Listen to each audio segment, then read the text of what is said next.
I've seen you panicking. Ah, he's tied it. What's going on? Just walking through a bit of a John Deere graveyard at the minute. Hello, you lovely lot. We're off to Thornton. And guess who's back? We got the beef bus out. We're gonna go and get the cows back because it started to chuck it down with rain constantly, which is driving everybody mad, I'm sure, considering we've got so much grass, but it's getting a little bit ridiculous. It's just so wet. We've been feeding them over there for a little while and we thought it's about time we get them home. Other than the stabilisers, it's the only group that are out, and they're hard work because you have to go all the way over to Thornton, getting on an hour every day to go over there and back. We thought, you know what, it's time to come home. Dad's gone off with the cattle trailer and the Land Rover. I'm just following up behind with the big bus, and then hopefully when we get there, we're gonna have to put a little bit of a pen up to get the cows in so that we can get them onto the trailers. And I think 3 trips today, and we should have them all home and inside. At the minute we seem proper stretched, like I'm in the yard every morning feeding, it takes me forever, and then I'm late for breakfast, and then Dad's out there at Thornton feeding, and then he has to come and do some jobs at home. It just takes forever, so it'd be nice just to get into proper winter mode. Feed's gone well, it's normally rubbish. Woo! Hope no one's at the junction. Easy. Let's hope I don't meet the bus under the bridge. Nothing worse than when you meet the service bus. They hate tractors. Don't come this way, don't come this way. Oh, you've come this way. The general public just don't understand what it's like to drive a tractor and trailer this big. They're driving around their Toyota Aigos and they think that that's like the biggest thing on the road. Made it. Dad's already here. He's bought the Ive Williams cattle trailer behind the Land Rover, and he's got the Bateman cattle hurdles in it, so we'll unload those and then make a little pen. And I think we're going to go and try and get him in with the Land Rover. That's what he's told me anyway.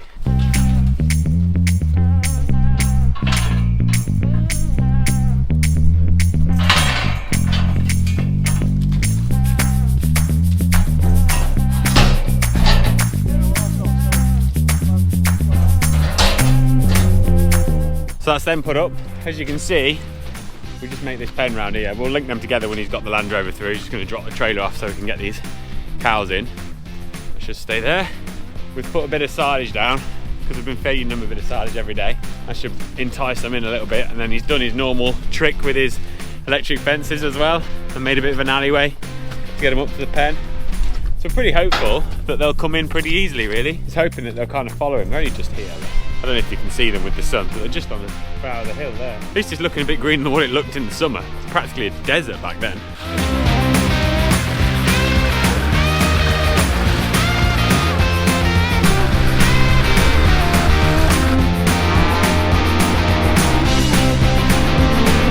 I'm on foot today, no fancy buggies or nothing. Come on! I think they'll follow pretty easy. They're hungry. Come on in! They're our dad's best friends. Come on! Come on! Come on, girl. There's always one at the back, isn't there? Yeah, they'll follow that. They're all around it.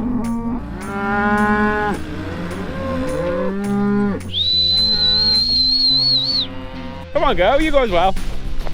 God, there's always a straggler. What are you playing at? Come on! Follow them, look. It's beautiful over here, isn't it? I mean, I love this part of the farm. Just that valley is just so nice. There's a reservoir down the bottom of that valley as well. It's just incredible.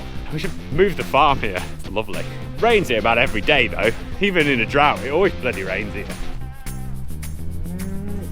They're starting to look like they'll be glad to be inside. They could do with a bit of extra feed, these guys. They've just been struggling. Harsh realities of farming in a drought. Oh, they're taking off. I've got to run. This is where all that training comes in.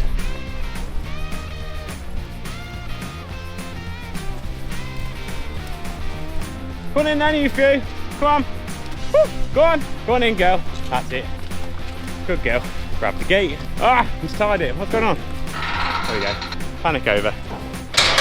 Running in wellies is a lot harder than running in trainers. Watch out then. Thank you. You're not bad, Nick. You've obviously eaten all the food. No worse, are they? No, I think actually some of them look a bit better. There's a few that are a bit skinny, but then there was one then that I thought actually looked pretty good. So I've seen you panicking. The cows are at the gate here and I ain't got out the Land Rover. You could have got them in without this. Yeah. There's more than enough room. They're easy enough to get at the end. I did a panic though because you tied the gate and I didn't realise. I didn't put the pin in. Yeah, I know, but I couldn't work out what it was. Couldn't see it. Keep going. Now the other way a bit. Harder. Keep coming at that. Whoa. Hoping to take 19 in 2 trailers, so sort of 5 on here and then the rest on the other, or 4 on here and 15 on the other, or something like that. Keep coming! Keep coming! Keep coming! Now turn! Hard turn! Whoa!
That's load number 1 on. Take them back to the yard now, get them unloaded, and see what the rest of the day brings. Dropping them straight in the yard, that's a new one. Normally run them down the gangway. Come on, girls. Come on out. Last 10.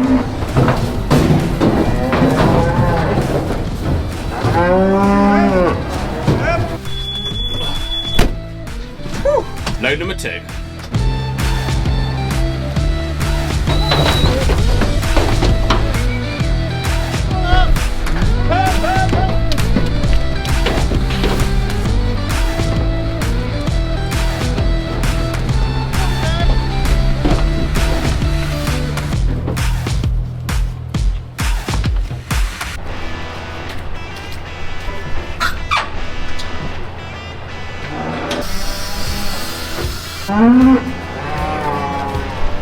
Try that.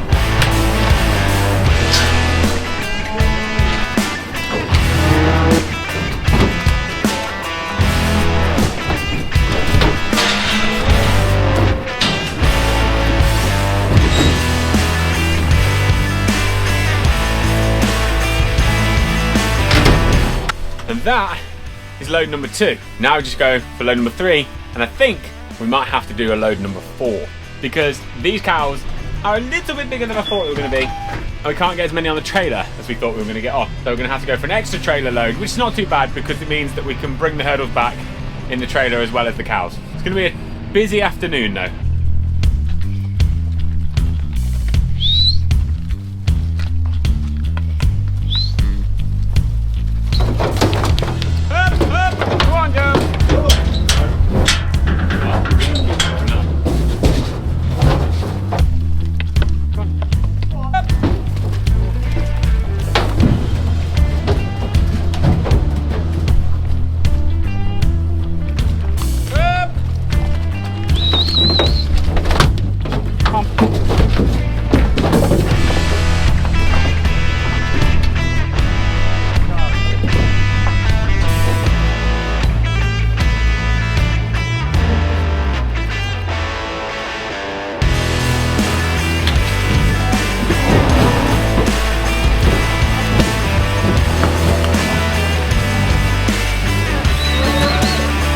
Right, last load, 4 more cows to get, and the hurdles. So we're going with a big trailer, and this time I've got a passenger.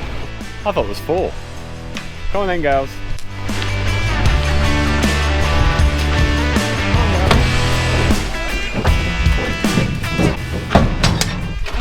Right, that is it.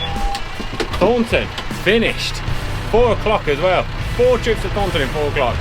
That is some going, we've done well today. Been some good work. Back to the yard, unload these last 3 cows, not 4, 3 cows, and yeah, we're going to get the job done, get sorted, get cleared up for the night.